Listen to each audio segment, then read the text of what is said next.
semua pemain ini chemistry-nya start dari nol kalau menurutku karena berubahnya ini gitu. Apalagi kalau nanti main pakai formasi baru tapi untuk menghindari resiko chemistry kurang tuh menurut saya alangkah bijaknya ya pakai strategi yang udah kita bahas punyanya Alex Pastor gitu loh. Itu yang mirip-mirip dengan Sintayong.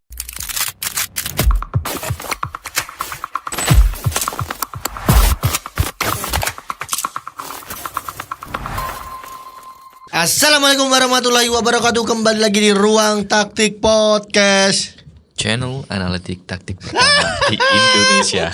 Siapa tahu ada orang yang TechView. Kayak AI sekarang guys. Iya. Merah-merah Garuda seperti ini kita. Merah apa ini? Ini satu merah apa ini? Liga Super Malaysia, Selangor. Nasionalisnya kurang ini. Safi Sali. Hah? Safi Sali. Terus kenapa Safi Sali? Yo, hubungan sama nasional Malaysia. Oke, menarik. Kali di podcast kali ini kita akan membahas singkat padat jelas tentang Timnas Garuda. Ya. Dan apa yang terjadi? Rumor terbaru tentang Timnas Indonesia yang kemarin kita baru aja bikin video tentang Indra Safri. Jadi beberapa hari sebelumnya kita bikin podcast dan kita semua membahas bagaimana sih permainan Indra Syafri dan masa depan. Bagaimana masa depan? Menerawang masa depan. Dan Dirtek dan segala macam. Kita masing-masing setuju buat sepertinya akan diganti. Dan ternyata 2 hari kemudian Coach Indra Syafri diistirahatkan dari jabatannya sebagai pelatih U20. Dan yang masih belum jelas ini tentang statusnya di nggak tahu sebutnya BTN atau Timnas atau apa, kita nggak tahu, PSSI atau Tim nasional main nggak tahu kan, maksudnya Dirtek atau apa, kita masih belum tahu. Dirteknya juga udah juga Jordi Cruyff kan? Jordi Cruyff bukan Dirtek mas, technical advisor. Dirtek kemarin Erick Thohir juga udah konfirmasi bakalan ada lagi. Cuman masih belum tahu siapa. Menarik menunggu posisi atau peran baru Indra Syafri, karena kemarin juga sempat rame ada statement dari Dito Menpora. Dito. Pak Dito. Pak Mas Menteri, dia Mas Menteri. Dia lebih muda sebenarnya. Mas Menteri kalau Indra Syafri akan terlibat langsung di persiapan SEA Games cuman 2025. Pak Erick Thohir kan kalau emang dari statementnya sebenarnya harus ada perubahan lah. Terus kan kalau SEA Games U23 yang melatih si ini kan, siapa namanya? Si Van Bruggen. Coach Van Bruggen yang dari Belanda yang baru itu kan. Van Bruggen. Menarik lah nanti bagaimana itu problematika kelanjutan tentang permasalahan itu. Cuman yang akan kita bahas kali ini adalah tentang 3 nama baru di Timnas Indonesia. Yang satu ini udah 5 tahun ya Mas ya? 5 tahun kan dia? Cukup lama sih. Ya pokoknya 5 tahun dari STY pertama kan? Iya. STY 5 tahun itu Emil tuh udah di-approach, cuman sempat beredar video yang bapaknya di depan Indomaret sambil minum kopi dan merokok. Dia bilang kalau ngapain, target saya tuh Piala Dunia apa segala macam. Cuman setelah 5 tahun dia capek lah nguber Donnarumma dan siapa lagi Mas kipernya, Vicario ya. Banyak. Jadi kalau di Italia itu kan ada beberapa tier. Ingat kan obrolan kita sama Pak Hamdan kemarin. Siapa kipernya paling jago? Ya Vicario kan dia bilang. Donnarumma, habis Donnarumma ada Vicario, habis Vicario ada tipernya Atlanta atau apa. Pokoknya ada masih tiernya. Dia tuh kayak nama ke-9 atau ke-10 gitu loh. Makanya kayak siapa yang bilang itu? Kita. Jadi kemarin beberapa waktu lalu aku sama Erik ngobrol sama Pak Hamdan. Kita ngobrol karena kan dia juga fans sepak bola Italia kan. Dan di luar dugaan dia apal Mas 9 nama yang ke-10 di nyebutin nama Emil, 9 ini namanya dia apal. Vicario main di ini, Donnarumma, harus sampai kipernya Sampdoria lah itu apal. Buset orang ini emang fans berat Liga Italia. Jadi dia sebut tuh kalau ngomong Emil mau ngejar Timnas Italia sangat susah karena dia tuh nomor pilihan ke-9 atau ke-10 gitu. Jadi ya cukup realistis lah sekarang mengingat umurnya cukup tua, bukan tua sih, maksudnya memasuki usia matang sebagai pemain sepak bola. Kalau dia nggak punya pengalaman di tingkat internasional yang memang top level kan sayang ini kemampuannya gitu. Dan terlepas dari apapun, jujur ini pendapatku pribadi, ini juga sebagai tambahan yang sangat bagus buat timnas Indonesia, karena kan sempat kejadian beberapa waktu lalu Martin pas cedera, kita kan cukup khawatir kan. Waduh gimana nih kalau Martin pas cedera segala macam. Sekarang akhirnya kan opsi atau poolnya ditambahkan soalnya kiper-kiper lokal kita juga nggak kalah jago, kayak ada Nadio, ada Hernando, apalagi lagi Kak Sarul Trisna juga oke. Terus yang Riyandi apa Ikram yang tinggi banget tuh U20 ini. Iya. Ikram Al-Ghifari. Ya, itu juga secara postur kan cukup oke. Jadi kita kan bahas soal itu. Terus ada nama kedua, ada Dan James yang sebenarnya beberapa bulan lalu juga sempat udah dirumorin lah ya dia. Cuman yang cukup menarik itu menjadi kejutan. Bukan, belum ke situ. Maksudnya Dan James itu menariknya menambah semakin banyak opsi. Bukan ya opsi lah. Pemain yang bisa dibilang untuk Indonesia kan mereka ini top tier Mas ya. Sen Patinama, Nathan Jo Aon, ada Kelvin Verdong, ada siapa namanya Dan James juga yang baru, terus ada Pratama Arhan yang menurutku di Bangkok United step up banget. Jadi back kiri kan cukup banyak Mas. Belum ada lagi Alvarez udah tua. Itu Ahmad Maulana kanan sih. Masih banyak lah. United Ricky Fajrin yang sempat malah Doni Tri. Maksudnya posnya banyak banget ya. Maksudnya menarik lah siapa yang akan secara profil juga sebenarnya 3 orang lah. Kalau Nathan Jo Aon menurutku agak beda. Maksudnya Sen Patinama, Kelvin Verdong sama Jim kan apa ya, kalau bahasa Jerman ini badok banget kalau main kan. Yang benar-benar tipe-tipe strength cukup oke gitu loh. Dan nama terakhir ada yang cukup menarik. Lanjutkan Rimo. Joy Pelupesi. Nice. Nama Maluku ke berapa Bu? Waduh banyak nih. Ada Bakar Besi. Sen Patinama, Pelupesi apa lagi? Reinders tuh ternyata ada besi-besinya. Lekatom Pesi. Nah, kan dia pesi yang kesekian lah.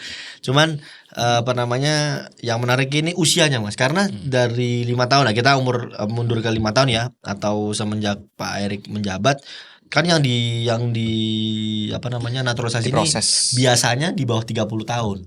Terlepas Jordi Amat itu kan waktu Pak Iwan Bule kan yang sama Sandy Walsh. Cuman semenjak Pak Erick Thohir itu kan selalu cari diaspora tuh yang di bawah 20 tahun. Sorry, di bawah 30 tahun. Cuman ini ada nama Joe Pelupesi yang 31 tahun, cuman secara profil memiliki karakter main yang sebenarnya cukup dibutuhkan menurutku di lini tengah ya, ada kekosongan yang, karena ya itu kalau Tommy sama Ivar gak main ya kita selalu kebingungan kan, dan nama was-was lah. Dan nama Jero Ritwold kan masih belum selesai. Ada administrasi. Ada beberapa dokumen yang masih belum lengkap. Masih harus fotokopi. Belum ada fotokopi paspor yang ketinggalan. Menurut Mas Faiz itu gimana tuh? Dari 3 nama ini Mas, yang mungkin komentar respon sebelum kita bahas taktik nih. Ya kalau soal bagaimana permainan tuh memang agak sulit juga sih, karena pemain-pemain yang ada ini kan main di klub-klub yang ya Liga 2, Liga ini. Go Ahead Eagles Liga divisi bukan 5 besar lah ya. Intinya cari matchnya itu loh yang agak sulit, karena biasa yang ada match-match yang masih ada itu ya nomor 1 karena copyright kan pasti nggak ada terus, tapi yang paling dikasih ya di Eredivisie ya paling Ajax kayak gitulah yang paling opsinya ada gitu. Banyak karena kemarin aku nyari match ya Alex Pastor pun juga ubah-ubah tuh lama FC20 juga. Ya? Bukan di Almer terakhir. Almer City itu juga susah gitu. City, ya. Makanya terus terang aku belum melihat secara full permainannya, karena memang untuk dapat impresi aku bisa analisis tuh biasanya aku nonton full, nggak nonton YouTube aja.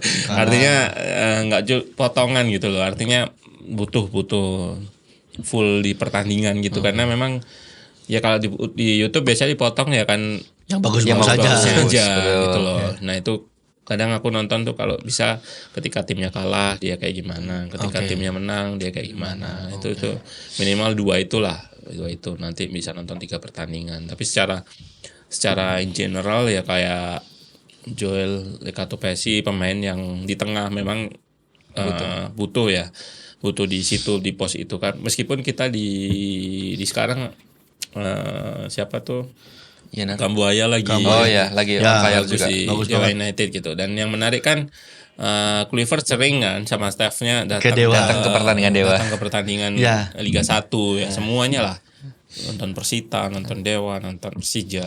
Artinya memang dia akan punya gambaran gitu. Itu yang menurutku apa ya, meskipun ya kita nggak tahu kedatangannya itu dalam rangka cuman seremonial, katanya ada yang wah itu cuman dapat nama ya pengen apa memperbaikin kayak gitu, tapi minimal dia kan nonton ya nonton di situ, mungkin ada pelatih yang abad jajaran staffnya juga ikut gitu, ada yang kasih notes lah ya, analisis ya minimal ya tahu kualitasnya pemain kita kayak gimana, bisa nggak misalkan disejajarkan dengan Joel misalkan nanti dia diambil siapa yang starter, karena kan nggak ada waktu kita kan nggak pakai TC kayak dia yang panjang gitu, artinya kan nggak ada waktu di Australia langsung main gitu, artinya mereka memang nanti nyiapin game plan yang cocok, terus pemain starternya siapa aja, nanti begitu datang dilihat kondisinya dan latihannya kayak gimana, ya udah game plan itu tinggal diterapin gitu loh waktu latihan itu gitu. Kalau pemain 3 ini bisa join sih sebetulnya nggak ini juga gitu loh. Apa artinya dia start dari nol, sama-sama semua start dari nol sebetulnya. Jadi dia ngeblend mungkin butuh chemistry antar untuk ngelihat permainan aja. Tapi menurutku semua pemain ini chemistry-nya start dari nol menurutku karena berubahnya ini gitu. Apalagi kalau nanti main pakai formasi baru ya, tapi untuk menghindari resiko chemistry kurang tuh menurut saya alangkah bijaknya ya pakai strategi yang udah kita bahas, apa punyanya Alex Pastor gitu loh, itu yang mirip-mirip dengan Sintayong menurutku sih gitu. Tapi 3 back terus balik ke 3 naturalisasi Emil, betul si kiper kita memang, bahkan lokal pun aku bisa bilang kalau ternyata di Liga sekarang di Liga 1 kan aku nontonin Liga 1 setelah masuknya awal Maringga masuk di Bali United gitu, itu pertama kali ya. Terus besoknya itu langsung naturalisasi banyak itu langsung kelihatan tuh Sonny Steven kan awal-awal kan pertama-tama, terus gelombang kedua langsung banyak kiper itu kita jadi tahu kekurangan gitu loh, kelemahan kiper kita gitu loh. Kiper di lokal banyak pemain yang langsung jadi kayak punya Persita, Alan itu, terus siapa yang save-nya banyak tuh? Persik Kediri. Navajo. Leo Navajo, terus Persita Igor tuh. Terus itu Igor, Alan. Meskipun tua siapa kiper Arema si Frigeri juga cukup impresif lah ya. Ya, intinya mereka langsung ngeliatin kualitas gitu loh, kualitas permainan, langsung pemain-pemain yang itu digeser gitu. Kecuali mungkin Persija karena memang Dida bukan sempat cedera dan si Andre Tani waktu gantiin bagus dan emang sepertinya cocok dengan permainan si Ramos. Jadi sering dipakai. Kiper lokal kan cuma sama Hernando sama Biak. Nadeo juga ya. Igai, Nadeo, terus Persebaya. Madura. Sama Hernando. Ya, Hernando. Madura juga. Cuman masih ada 50% lebih asing. Makanya ketika ada naturalisasi Emil ya menurutku itu wajar juga sih, bukan kitanya pro dan segala macam, tapi ini jadi menarik kan lantaran ya kualitas kita memang segitunya dengan exodus pemain asing di kiper Liga 1 itu. Apalagi ya karena itu keputusan PSSI untuk nambah ini kan keturunan, makanya ada posisi di kiper itu gitu. Tapi memang beberapa pemain memang kayak John Pigai itu sebetulnya oke loh, meskipun secara postur kurang gitu, tapi dia pemain yang modern lah, yang suka sweeper sweeper kiper lah, yang suka keluar gitu, motong. Karena pasti kecilnya dia bermimpi menjadi boas, Mas. Semua kan di sana gitu. Agak susah jadi dapat kiper di Papua tuh agak susah kan, karena semua lukanya pasti boas gitu kan. Atau bermimpi jadi Silas Ohe, kiper legendaris Arema FC. Nyambung itu tadi Mas. Ini yang jadi pertanyaanku dan pasti akan juga jadi pertanyaan buat teman-teman juga. Kan di timnas biasanya yang dipanggil kan 3. Oke lah, otomatis nanti akan Pais sama Emil. Nah, satu nama ini kira-kira siapa Mas? Sekarang kan kalau sekarang Nadeo. Biasanya kan antara Nadeo atau Hernando. Karena memang Sintayong sukanya Hernando dan kadang Nadeo masih keluar masuk lah. Kluivert nih. Sedangkan kan Hernando musim ini kan juga cukup menurun dan bahkan sering diganti sama Andika. Menurut Mas Faiz siapa nih yang bakalan isi spot satu sisa ini? Sebenarnya lagi turun dua-duanya sih. Nah dia kan kemarin kan merah itu berapa kali juga. Oh iya, dia banyak 4 kali musim ini. Iya kayaknya. 4 kali. Tapi banyak kan berantem kan. Nah maju. Ya maju apa? Ini advantage orang terakhir gitu. Ya orang terakhir. Decision making gitu. Makanya ya harapannya sih bakal ada kiper baru pun kayaknya ya. Nah, stoknya kan karena stoknya sih mentok kayak paling Sarul Trisna, Riyandi juga sekarang lagi. Terus apa kiper PSIS? PSIS. Ganteng. Ini Cah. Adi Satrio. Adi Satrio ya kan Satrio, paling gitu. ya. Mungkin Utam mungkin Mas. Utam Rusdiana. Utam Rusdiana. Ya menurutku antara dua itu masih sih antara Nadio. Tapi aku lebih pilih Nadio sih karena dia save-nya masih kelihatan gitu meskipun bikin kesalahan kemarin masih Nadio. Menitnya juga masih banyak ya Mas ya di klub. Masih. Nah, bentar. Ini terakhir nih. Pertanyaan tentang kiper dari Mas Faiz. Dari Mas Faiz. Apa tuh? Emil Pas. Siapa yang jadi starter? Menurutku Martin Pas sudah settle ya. Setelah aku belum lihat Emil itu secara apa dia tuh di Como aja cadangan loh Mas. Ya makanya cadangannya Pepe Reina lah umur 41 tahun sama kakek-kakek loh. Makanya itu secara ini kan belum terlihat ya. Apalagi kiper-kiper yang masih cadangan itu kadang dia memang nggak punya kemampuan kaki yang oke gitu. Martin Pas kan kakinya juga sebetulnya nggak begitu kelihatan kan. Tapi secara save kan wah menurutku sih udah levelnya David De Gea. David De Gea kan udah mirip kayak gitulah. David De Gea kan tersingkir karena dia nggak bisa main kaki. Tapi dia secara save-nya kan di Fiorentina jago Mas. Iya jago. Makanya Martin Pas juga ketika di Indonesia juga awal-awal tuh kelihatan save-nya bagus banget. Meskipun kemarin terakhir ketika performnya timnas turun dia juga kebobolan tapi meskipun gitu masih ada save-nya gitu. Menurutku sih kayak Martin Pas ya. Oke, geser sekarang ke back kiri Mas. Ada Kelvin Verdong, ada Dean James. Karena kalau lihat Dean James itu Mas, dia itu eksekutor utama di Go Ahead Eagles loh. Mau itu free kick, mau itu tendangan corner, kanan kiri dia yang ambil semua. Terus sering dia tuh long pass gitu tapi langsung kayak apa sih Mas istilahnya kalau yang dari sini umpan langsung ke sini switch tapi yang memang progresi gitu loh umpannya. Itu kan hal yang sebenarnya agak sedikit beda sama Verdong kan dibawa kan sampai depan baru dia cut back kalau enggak dia inverted. Cuman ya aku pengen bahas Aran tuh di Bangkok juga sekarang udah jadi kartu truk karena dia itu berhasil geser back nasional Thailand di sisi kiri kan meskipun belum reguler cuman udah berapa kali dia main 90 menit kan. Cuman kalau menurut Faiz dari 3 nama karena aku nggak mau bahas Shen sama Nathan karena Nathan di Swansea udah sepertinya dipastikan akan keluar musim ini karena akan kehilangan tempat banget sampai pelatih dipecat pun dia nggak dapat menit bermain juga. Terus kalau Shen Patinama di Kasupain kan gitu-gitu aja lah. Maksudnya nggak yang step up banget gitu. Dari 3 deh Mas. Pratama Arhan, Kelvin Verdong sama cuman mungkin kita bikin 2 situasi ya. Maksudnya kalau mainnya lawan Australia sama Bahrain menurut Mas Faiz kalau Australia dulu deh. Kalau lawan Australia mending siapa dari 3 nama?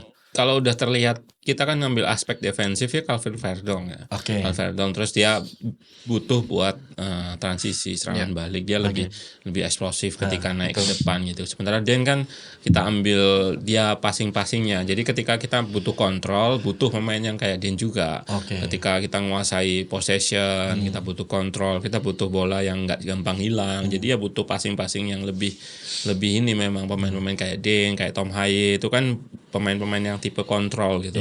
Sementara Calvin Verdong ya itu tadi untuk transisi, untuk defend itu lebih menurutku bakalan. Lawan Australia berarti Verdong. Menurutku sih masih Verdong sih. Kalau Bahrain? Menurutku masih Verdong juga karena cukup susah juga digeser posisinya. Verdong tuh itu tadi sih menurutku dia punya work rate yang bagus karena work rate yang bagus itu sekarang di sepak bola sekarang tuh demanding banget sama work rate itu. Makanya pemain-pemain ya kayak Tom Haye kan jarang kadang STY waktu lawan Cina nggak dimainkan gitu. Ya butuh itu pemain yang butuh work rate itu. Makanya ketika pemain Joel ini apakah bisa gitu ngimbangi work rate gitu lini tengah nanti gitu. Kalau dari mainnya sih Baduk juga ya kayaknya dia. Bisa jadi ataupun jadi holding.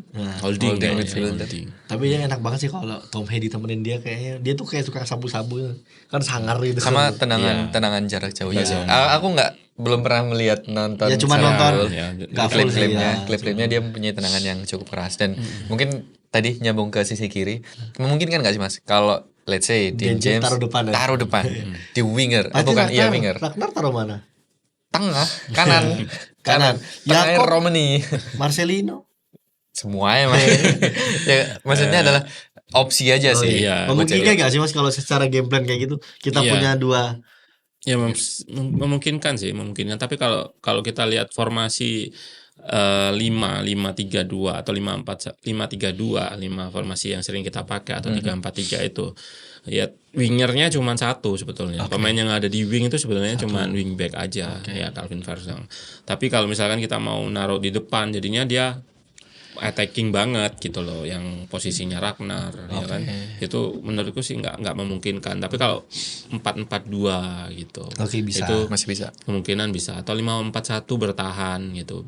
5-4-1 jadi wingernya Verdong, terus wingernya tambah Dean, itu bisa kita kayak gitu, itu jadinya full bertahan sih jadinya. Atau mungkin skenario yang di luar kita juga seperti dulu adalah Nathan dari bek kiri jadi tengah. Ya, jadi Dean James mayoritas dia tengah. Dean James bisa tiba-tiba kita juga nggak tahu tiba-tiba dipasang sebagai holding midfielder. Jadi Paolo Pesci, Tom Hay sama Dean James di tengah. Oh tapi masih ada Ritual. Aku sih berharap masih ada Ritual deh. Ya, maksudnya bisa Jairo, maksudnya Australia harusnya bisa lah dia. Gitu. Kayaknya nggak bisa. Di bulan Maret dia dikonfirmasi untuk di bulan Maret dia udah nggak bisa. Makanya kalau menurutku sih ya kita paling familiar dengan pemain-pemain yang udah ada lah. Kalau balik pemain 3 itu kita nggak terlalu familiar, terus kemungkinan pelatih mungkin punya perspektif lain ya, mungkin udah ngeliat dan segala macam, bisa jadi antara 3 itu malah ada yang starter gitu atau 3-3-nya starter gitu. Kita terus terang nggak tahu gitu. Tapi untuk familiarity dengan beberapa pemain itu chemistry-nya justru lebih bagus pemain yang udah ada sebetulnya. Gitu. Makanya kan positifnya ketika pelatih sampai staff-staffnya dari Belanda dan bisa dibilang 90% naturalisasi itu di luar Emil sama Jordi Amat itu mayoritas memang lahir dari Belanda, kan harusnya mereka tahu lah. Terus secara implementasi secara sama bahasa lah. juga culture juga kan dipermudah. Oke, menarik menunggu. Sekarang udah akhir bulan ya. Iya, ini udah kalau Australia itu tanggal berapa ya? 20 sekian loh, 20-an. Kurang sebulan lah. Bahrain tuh akhir lagi. Akhir kayaknya. Oh, berarti itu minggu terakhir ya? Iya, pokoknya kita berbuka dengan kemenangan lah. Berpuasa dan berbuka dengan kemenangan. Karena kan untuk pertandingan Bahrain itu pertandingan setelah taraweh. Kemungkinan jam 9 malam. Itu yang paling enak, tahu gak taraweh di mana? GBK. Di daerah Blitar. Langsung nonton. Itu kalau bisa di samping kan biasanya kan ada kan layar yang buat kajian. Nah, itu style RCTI. Jadi menarik menunggu bagaimana kiprah dari timnas Indonesia yang ini. Terus membahas timnas, kita juga baru saja kehilangan legenda timnas Indonesia dan sepak bola Indonesia. Ini nggak tahu ya di-upload kapan, cuman kita juga dari keluarga besar Ruang Taktik memberikan bela sungkawa yang terdalam atas meninggalnya Bejo Sugiantoro atau Coach Bejo atau ayah dari Rahmat Irianto yang juga sebenarnya jadi andalan timnas Indonesia, cuman sekarang lagi cedera kan, jadi belum bisa ikut, cuman kita memberikan bersimpati lah dengan apa yang terjadi dengan Coach Bejo ketika bermain bola. Jadi melakukan hal yang sangat dia cintai. Jadi keluarga dan khususnya Rahmat Irianto bisa diberikan ketabahan. Oke, terima kasih sudah menonton podcast yang singkat padat jelas, kita membahas timnas Indonesia dan naturalisasi dan sedikit gosip-gosip gosip underground di awal tadi. Jangan lupa komen, subscribe, like, dan selalu pantengin ya, share juga video ini dan pantengin semua konten-konten di semua platform digital dan sosial media Ruang Taktik, karena semua di sana kita selalu share hal-hal menarik tentang taktik-taktik tim-tim favorit kalian. Mungkin ada yang mau disampaikan? Gak ada. Menarik. Udah. Mas Faiz. Menarik. Kita berapa kali di video ini kata-kata menarik diucapkan. Yang bisa tebak, bisa ngitung dapat. Terima kasih. Terima kasih toh. Oke, saya Mbeng Jen Julian pamit. Saya Norman Kamaruk. Siapa? Franco Ita. Wassalamualaikum warahmatullahi wabarakatuh.